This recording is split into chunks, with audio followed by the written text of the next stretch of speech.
ছবিটাকে খারাপ বলা হচ্ছে, জোর করে নেগেটিভ রিভিউ দেওয়া হচ্ছে, বা জোর করে বাইরে থেকে লোক নিয়ে এসেছে এই ছবিটাকে দিন রাত এক বলে খারাপ বলা হচ্ছে। বাট যত বলেছে তত আমার সেল বেড়েছে।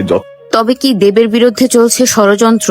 দেবের মুভি যাতে ভালো কালেকশন না করতে পারে এবং মানুষ যেন দেখতে না আসে, সেজন্যই কি চলছে ষড়যন্ত্র?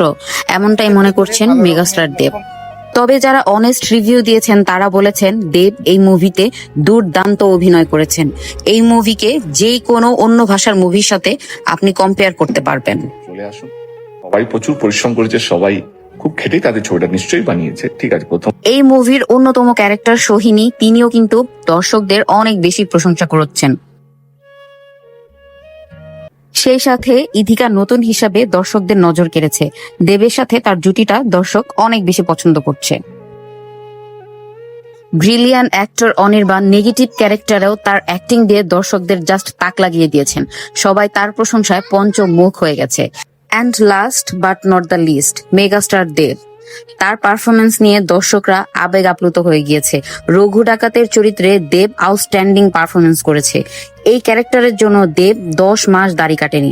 একটা অ্যাক্টর কতটা স্যাক্রিফাইস করতে জানলে একটা ক্যারেক্টারের জন্য সে এমন করতে পারে।